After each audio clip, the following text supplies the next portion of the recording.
if I move from here and go over there and sit with my Democrat friends, which will make them real nervous, does Google track my movement? Does Google, through this phone, know that I have moved here and moved over to the left? Not by default. There may be a Google service which you've opted into use, and if So Google knows that I am moving over there. It's not a trick question. You know, you make $100 million a year, you ought to be able to answer that question. Does Google know through this phone that I am moving over there and sitting next to Mr. Johnson? It's yes or no. Okay, I could be wrong, okay? But aren't those hearings, like, they just bring them there for, like, a really short amount of times, and then they just bombard them with questions that mean fucking nothing, and this just has no power and just is completely useless, but they have to show up? I won't be able to Yeah, answer that's it, right? You can't say yes or no. Without knowing more details.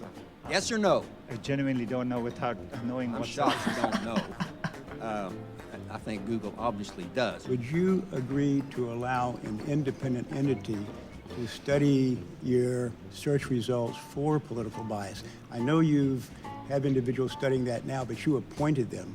Would you allow a third-party, independent, outside that's dangerous. organization to study your search results and cooperate with them to determine? Wouldn't that be way more dangerous than if any, of political bias? To date, there have been independent third-party studies looking at search results. The Economist did it. But you chose those third parties. I'm talking about someone truly independent.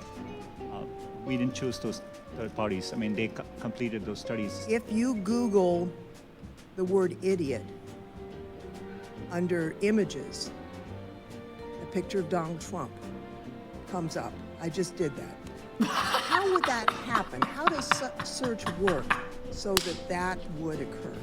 For any time you type in a keyword, we've gone out and crawled and stored copies of billions of web pages in our index.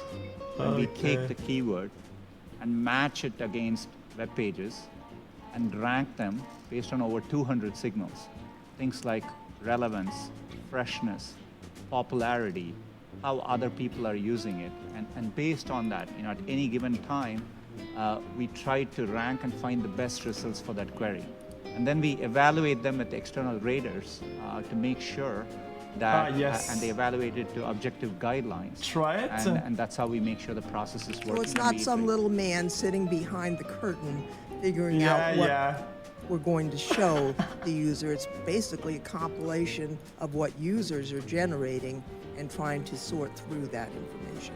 We don't manually intervene on any particular search result. I have a 7-year-old granddaughter who picked up her phone before the election, and she's playing a little game, kind of game a kid would play, and up on there pops a picture of her grandfather.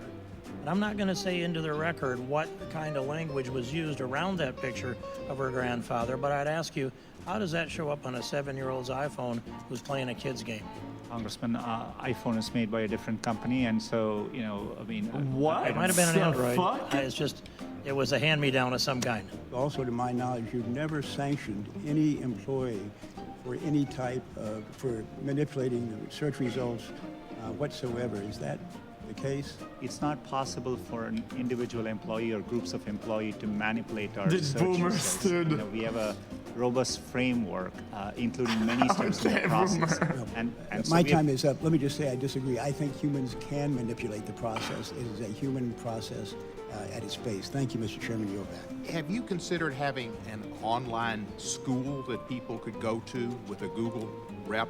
You could kind of log in and kind of ask questions, or have Google, and not like Comcast where you get put on hold for 30 minutes and then find somebody who you can't understand. What the fuck? Guys, guys, this is just like a thought, okay? I think anybody in a position of power should have at least a little bit of media training. I feel like it should be mandatory for people in Congress, or whatever, or people that make rules and laws to at least understand the basics of things. Is that too unreasonable?